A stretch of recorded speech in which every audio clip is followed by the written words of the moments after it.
What happens when one man tries to watch all of the horror films and sci-fi films of the 1950s? Well, we're about to find out because I'm your host, Josh Spiegel, and this is the 50s Project.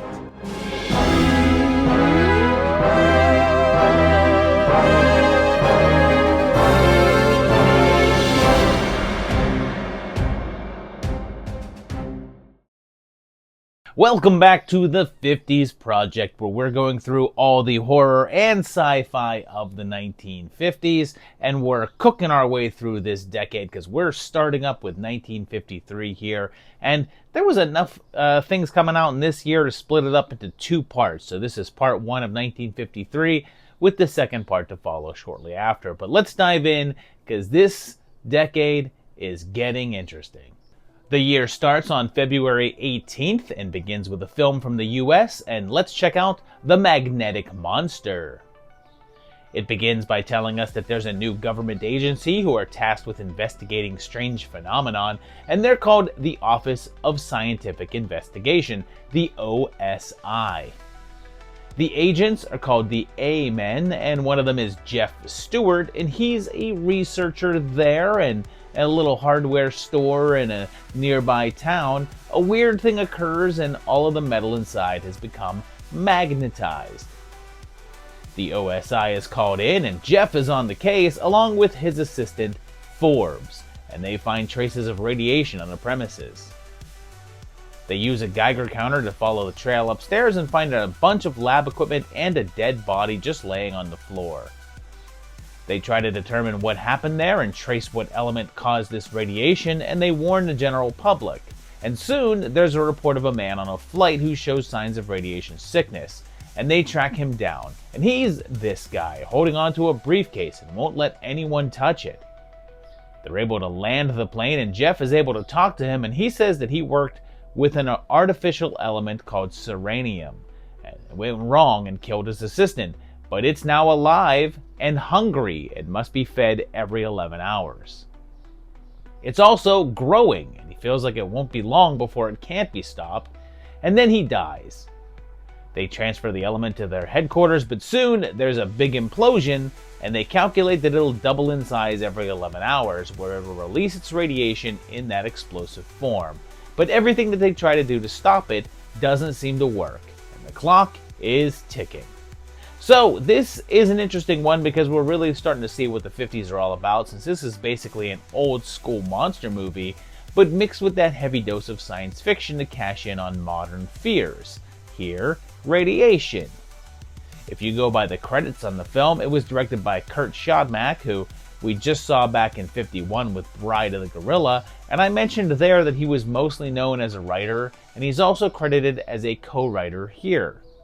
However, it's said that he only directed part of this picture, and most of it was instead done by Herbert I. Strock, his feature film debut. He'd later go on to do a bunch of TV, but also Blood of Dracula, I Was a Teenage Frankenstein, and we actually saw him in the 80s Project with Witch's Brew and Monstroid. The opening credits bill it as Ivan Tors Presents the Magnetic Monster, and Tors was the producer, and he also co-wrote.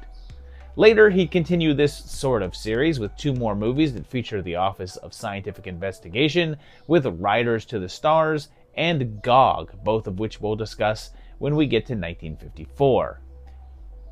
And this is a 2.5 out of 5. I like the idea that it's a monster movie in which you don't really see the monster since it's an element, not a creature, and it's cool and unique, but it just doesn't do enough with the concept once it gets past a great setup. The cultural significance is just a 1.5 since it didn't get a lot of attention, but had some notoriety and a handful of familiar names attached. Should you watch it? It's maybe worth a look, but it's not one of the more impactful entries from the era. Excepting they both seem to have something to do with multiplication. Done through love, the result is a baby, a lovely thing. But without love, done through hate or with fear, the result is a monster. Let's check out Sci-Fi's sillier side now, because we've already seen them take on a handful of monsters. But on April 6th, Abbott and Castello go to Mars. It starts right away with Castello, although he's Orville here, and he works at an orphanage. And somehow, he ends up in the back of this truck being driven to some sort of rocket lab where Abbott works. Through mistaken identity, they think he's a professor, and Lester has to keep an eye on him, and they both end up helping to load up supplies into their experimental shuttle. While there, Orville accidentally presses the wrong button and the ship launches, so they become far-out space nuts. Or is that someone else? They fly around for a while, create a big stir, but they finally touch down near New Orleans. Thing is, the boys are so dumb that they think that they went all the way to Mars, but when they stumble into town, Mardi Gras is going on. They encounter several people in elaborate costumes, and they just think that they're Martians, but there's also these two escaped convicts roaming around, and they find the rocket, take the spacesuits, and rob a bank.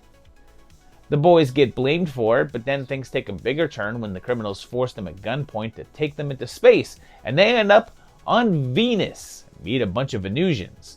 And one of them is a young Anita Ekberg in an early role. And hey, speaking of early roles, back in the beginning of this film, there's this little kid right here. And this is actually Harry Shearer, Derek Smalls himself, and the voice of 100 Simpsons characters in his acting debut. So we've already seen several A&C films already, and this was a break from their monster encounters, but it wasn't the only one since there were several features with them in between, although none with horror or sci-fi elements. Charles Lamont, who directed their encounter with the Invisible Man, as well as a couple of the non-genre ones, handled this as well. What's odd is that it's called Abbott and Castello Go to Mars, and yet they do not go to Mars. They think they do, but they're just on Earth, and then they go to Venus. The budget was a little beefy for an Abbott and Castello comedy at $750K, but it did well and earned $1.25 million, although it's not quite the big success that some of their Universal monster entries were. And it's pretty fun, but not my favorite from them, so it's a 3. There's not as many laughs as I would expect, and the story feels a bit standard, but it's still got some chuckles in it. The significance is a 2.5, since it is one of their series, and one that's more discussed outside of the monster entries, but it's not one of the more notable ones. Should you watch it? Sure, the boys are always worth a watch.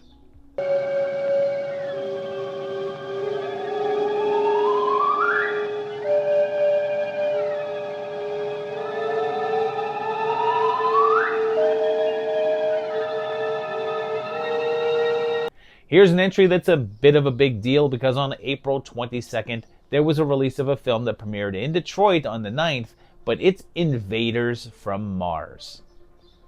We're in color and have little David, and he's really into astronomy, and his dad is Leif Erikson, who we haven't seen since 1942's Night Monster.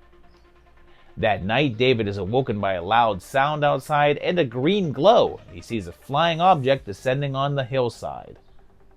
He tries to tell his dad, but it's since gone into the ground, so he doesn't believe him. He tells David they can check it out in the morning, but decides to go look at it on his own and vanishes down a hole. Mary reports him missing, but the cops who investigate meet the same fate. But then George returns, but he's a little cranky, and David spots a weird mark on the back of his neck, which earns him a wallop. The cops come back too, acting equally weird. And then more people disappear and then come back to do devious deeds. He tries to find help, getting some from Dr. Blake, who feels like there's something suspicious with his parents. She takes him to a scientist, Dr. Kelston, played by Arthur Franz, who we just saw in 51 in Flight to Mars, but he was also Tommy in Abbott and Castello Meet the Invisible Man. He explains that there's a theory that Martians exist and we can't see them because their society is underground, but also believes that they may be after an experimental rocket at the research base nearby. They're able to rally the military and determine that they're hiding under the earth up on that hill. But is it too late? Have the invaders taken over? And this is coming at us from William Cameron Menzies, and he'd been directing since the 1930s, but not for anything that we featured on the project so far.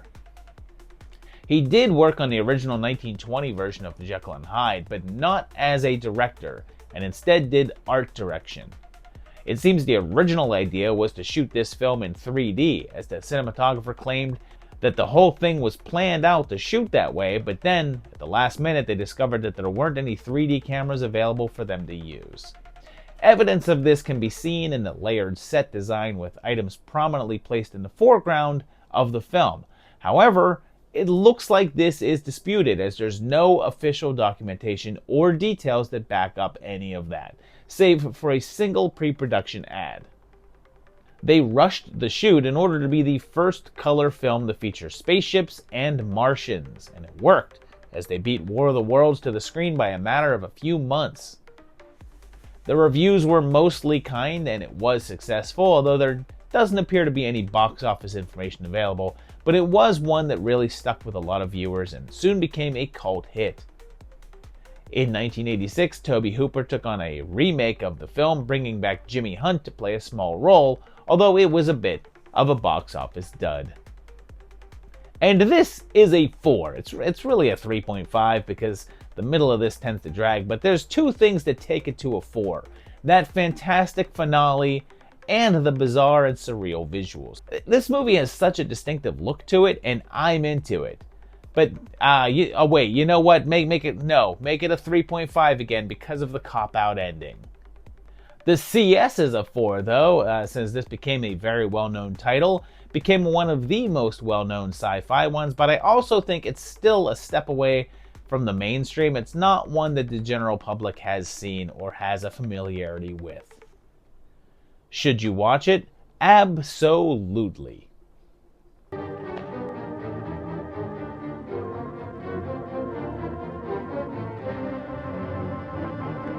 It's time to check out our first straightforward horror film on this block as we go to April 25th and enter The House of Wax. Although we've seen him briefly in a few films before this, and in one film only heard him, this is the first time we're getting Vincent Price in full color in a horror flick. And he's a sculptor who has a wax museum, but his business partner wants him to make more garish works and is preparing to bow out of the partnership. He tries to entice some art critics to invest, and they agree to when they return in 3 months, but Burke won't wait and sets everything on fire to get the insurance. Jared tries to stop him and gets knocked out instead, and the place burns down with him still in it. Later, we see Burke, and he's now collected that money, and a mysterious scarred up man comes to his place and kills him. But he also goes after his fiancée, Morticia Addams, and kills her too. But he's seen by her roommate Sue, played by the Thin Man's Phyllis Kirk. Meanwhile, though, it turns out that Jared is still alive, but he's now confined to a wheelchair, and his hands are so damaged that he can no longer sculpt without the aid of an assistant.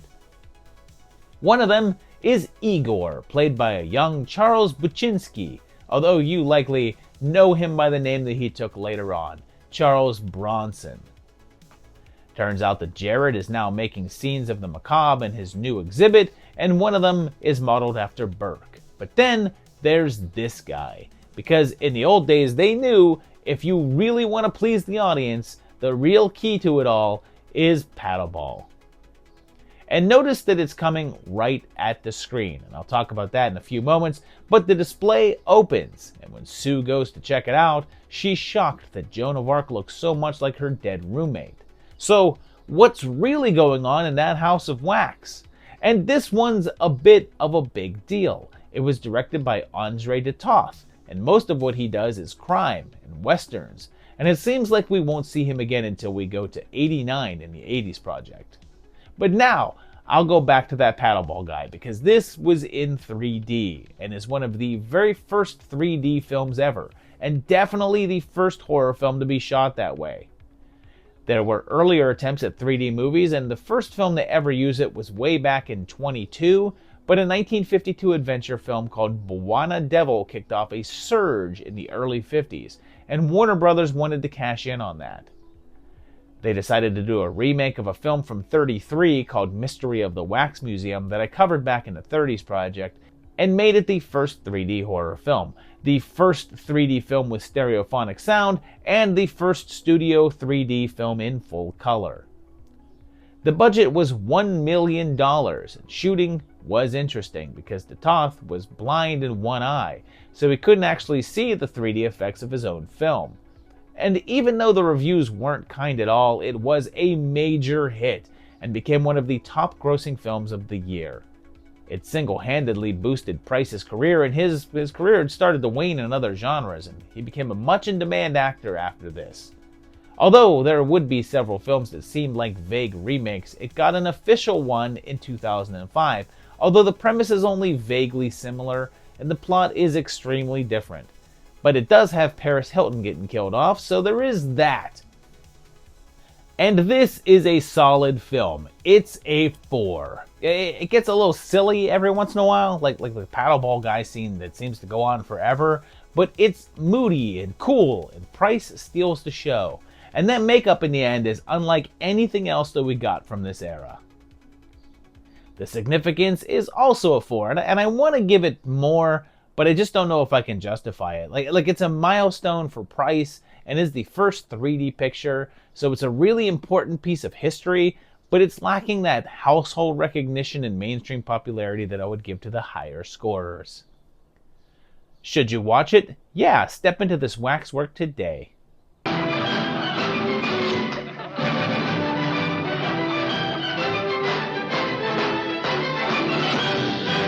We're headed back into that whole is it sci-fi or horror world with this next one that arrived on May 15th, and it's Phantom from Space. An opening narration tells us about a UFO in Alaska, and they track it around the sky, and it makes its way down to the Los Angeles area. As they're trying to find out where it went, they encounter a woman who says that her husband and his friend were hurt by a man wearing a diving suit. They say that he was wearing some sort of helmet, so they weren't quite able to see him, and he walked straight up to them, so they attacked him, and he fought back. But then they hear about another murder near the beach, and both people say that the attacker had no head under the helmet. They come up with a composite sketch of what they think it looks like, but trouble continues, including sabotage of oil fields, although no one can track the man. When they come face to face with him, hey, that picture wasn't all that far off, and they can trace him with a Geiger counter. But when he strips down, sure enough, we have an invisible monster. But what's this thing's secret? Does it actually mean us harm? And how can they fight something they can't see? And this is funny because it's essentially not far off from an Invisible Man movie. With a few tweaks to the script, it could easily fit in with that series. The director here was W. Lee Wilder, and it's the first that we're seeing him on the project, but he had done a handful of earlier films in different genres. Wilder had recently started up a new company called Planet Film Plays, with the intentions of becoming a new version of the old Poverty Row studios, churning out low-budget flicks. He brought his son, Miles Wilder, on board to write the script and was able to form a partnership with United Artists and RKO to release them. If the alien's suit looks familiar, that's because it's just a reused costume from Destination Moon, which we also saw reused in Flight to Mars, although we don't get to see it in its full color glory here. Oh, one more thing. I should mention that W. Lee Wilder is the brother of Billy Wilder, director of a bunch of classic films and writer of a whole hell of a lot more. At the same time that Lee was making this film, Billy was doing the classic Stalag 17. And it's kind of dull. I'm just giving it a 2. I like the setup, but then it's so bleh. It's just people talking about finding the alien over and over when what we really want is more alien. The significance is just a 1.5 since it did get some recognition, but not much at all, and didn't impact the genre in any way. Should you watch it? I'd say that you can leave this one a Phantom.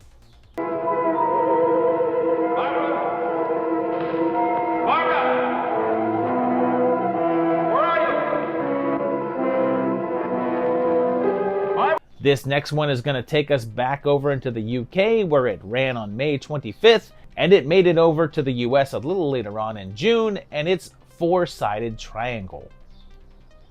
We're in a small village, and a man named Dr. Harvey talks directly to the camera and says that he has a strange story to tell.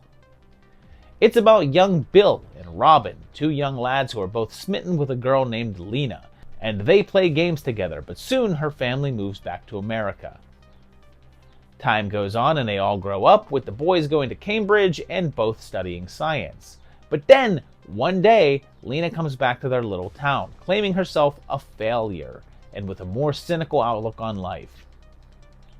The guys are working on some sort of new project that's top secret, and Lena starts hanging out with them, and they continue their experiment.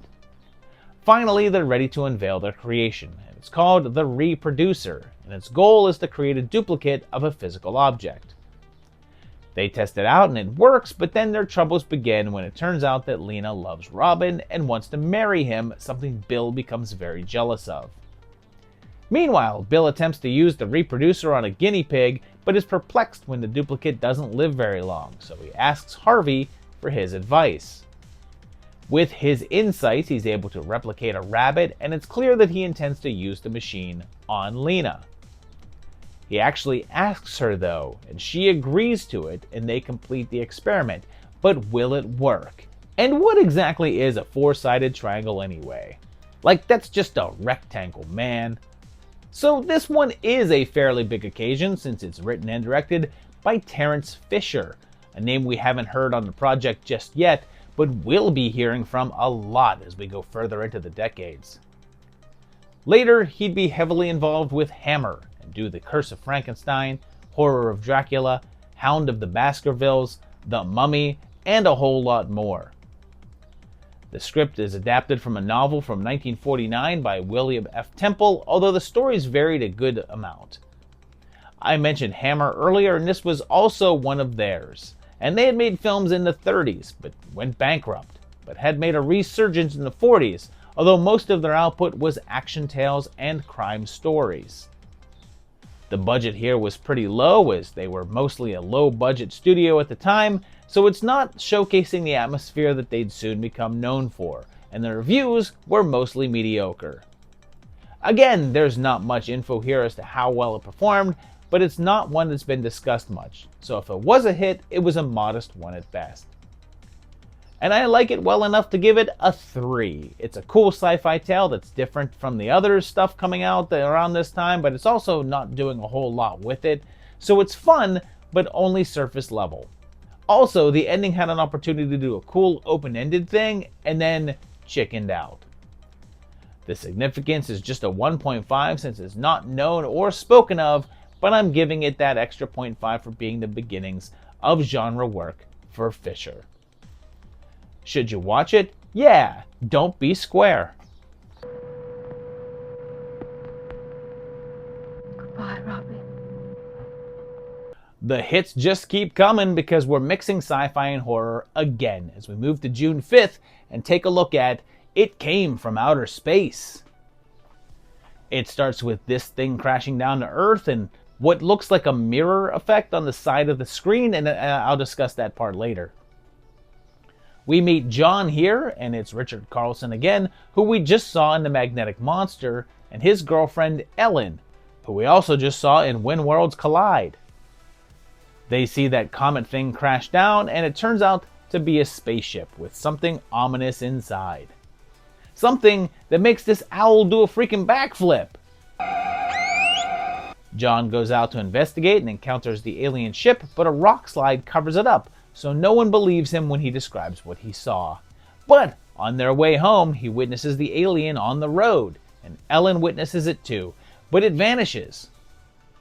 Further down the road, things take a turn when they come across a couple of guys working on the power lines outside of town, and one of them sure looks like he could be a professor or something, and they run across that same alien, and it attacks them. Shortly after, George reappears, and they notice his weird behavior. And then, several other folks around town start acting strange too. John finally confronts the big guy face to face, or whatever it has going on here, but can they defeat it? So, this is the work of Jack Arnold, and it was only his second feature film, although he had made shorts and a documentary before this. He wasn't a big name at this point, but we'll be talking about him a lot here on the 50s Project because he's made a number of big name flicks. What's wild though is that he was actually nominated for an Oscar for that documentary that he made, but then became firmly entrenched in genre films. This particular one was based on an original film treatment by Ray Bradbury, and there's some contention because he's only given story credit on the film, and yet the writing credit is given to Harry Essex, even though what happens on the film is nearly word for word Bradbury's treatment. Universal was the production company, and they gave it a budget of $800,000, and a chunk of that went to designing the film's creature. Apparently, 2 different options were drawn up and presented, and Universal went with the one that we see here, but the other one went into the archives and was brought back out for use 2 years later in This Island Earth. Oh, also, much like House of Wax, this was in 3D, jumping on that bandwagon. The reviews were fine, but most noted that it was nothing special and weren't overwhelmed by it. But it did pretty well with ticket sales, doubling its budget with $1.6 million. It would become well regarded over time and became one of the more discussed titles of the era, and even earned itself a sequel, although not until 1996, 43 years later, with a TV movie. And even though it's billed as a sequel, it plays a lot more like a remake. Also, real quick, this seems like a good time to mention this, but a lot of the 50s movies ended with the main character basically monologuing to another character, but they're actually talking to the audience, and it's usually a cryptic message like, "Watch the skies," like in The Thing. And this movie has that too, saying that there'll be other night to watch. And this is a 3.5. I think it's a good amount of fun, even if it does get a touch repetitive in the middle, but I really like the curveball it tosses at the ending. The cultural significance is a 3.5, and I feel like maybe it should be higher because this is an influential film, but it's not got the household recognition that the others have. Like the average person on the street wouldn't likely be able to identify the creature featured here. Should you watch it? Yes, you should. Give this one a go. Well, they've gone. For good, John? No, just for now. It wasn't the right time for us to meet. But there'll be other nights, other stars for us to watch.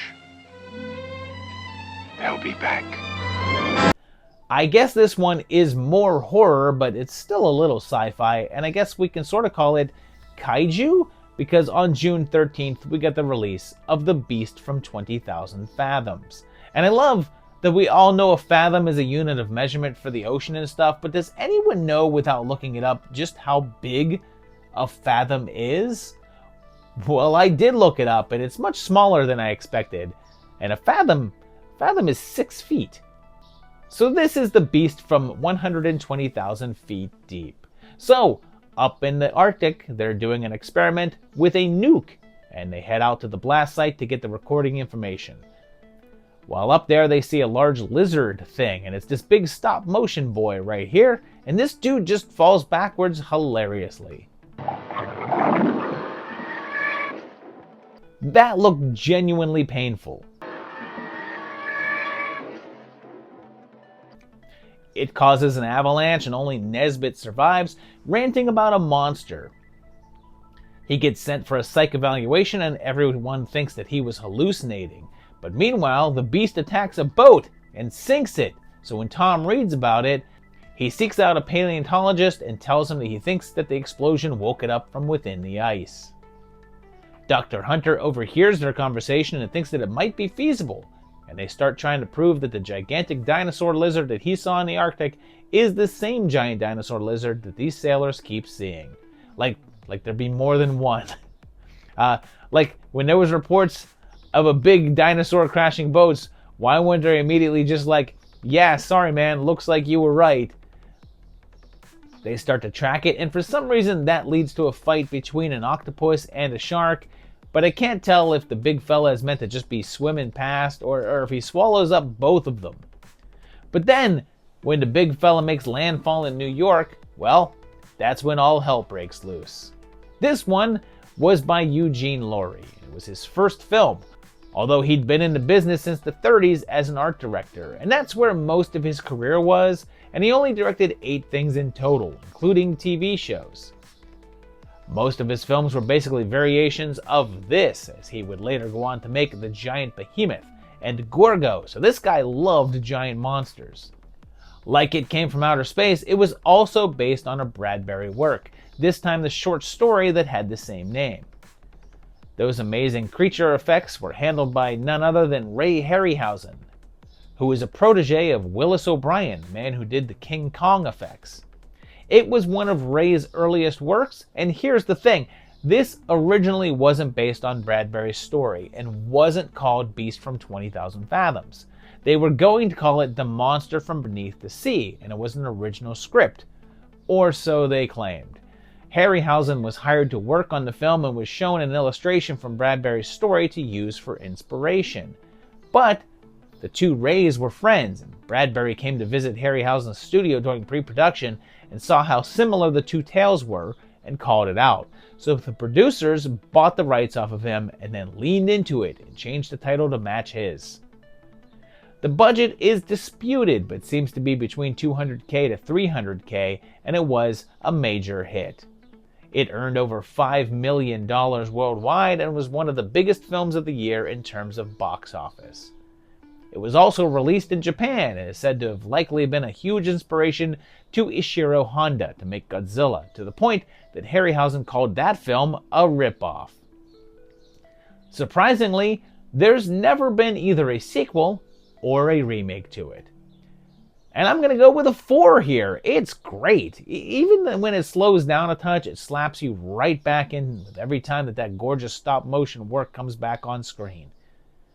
The significance is a 4.5, since this is technically the first kaiju film, or at least the first giant monster affected by nuclear bombs kind of film, and its influence is massive. Plus, I feel that most everyone is familiar with at least that shot of the policeman being eaten.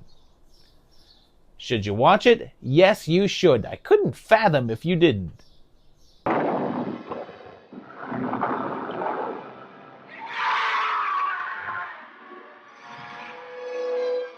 Our final film of this block is more on the horror end of things, and on June 17th, we're going to look at Mesa of Lost Women. We're set out in the desert, and there's a man and woman wandering around out there, lost.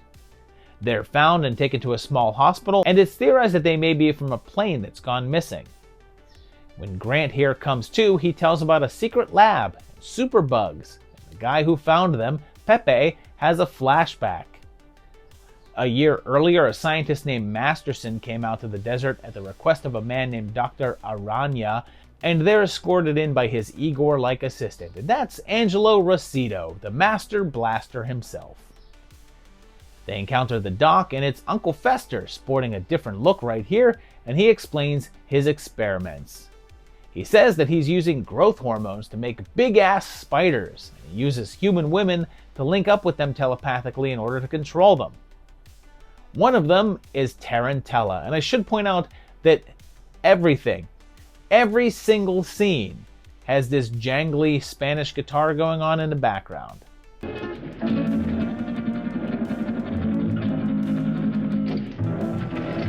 Masterson opposes what he's doing, so they drug him, and he's driven insane, eventually being institutionalized.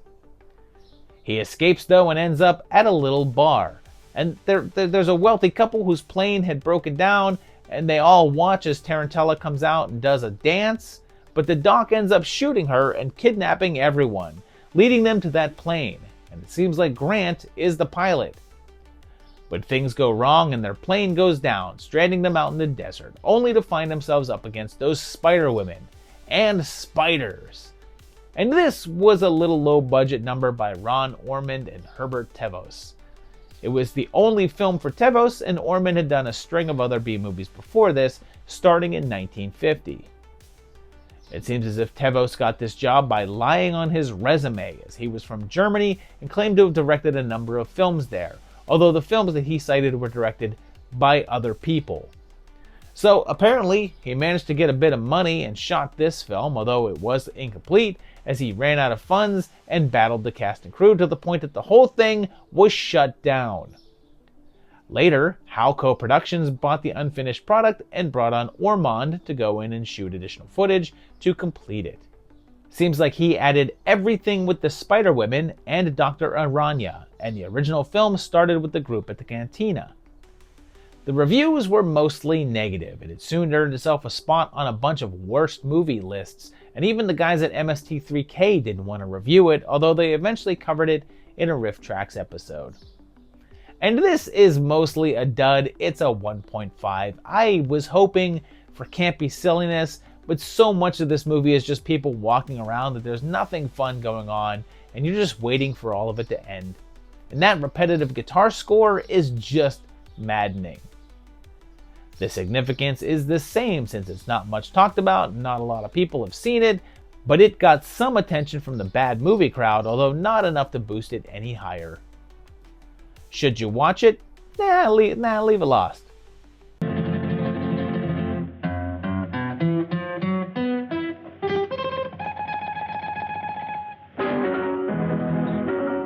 So there you have it, the first half of 1953, and yeah, several big movies in this block, but my personal favorite here is going to be The Beast from 20,000 Fathoms. I mean, I'm a sucker for giant monster movies, what can I say? But let me know your favorite down below in the comments. I want to hear that. I want to hear what your favorite movie is. I want to hear which of these you've seen, and which of these you'd now like to see. Tell me that down below. Also, if you like this video, hit that like button, hit the subscribe button if you enjoy the channel, and hit the bell to get notified when new videos come up. And also check out my Patreon page at patreon.com/movietimelines, where you can help keep this project going, because we're just slamming through every single one of these decades. But yeah, we still got a lot more of major releases to go right here on the 50s Project.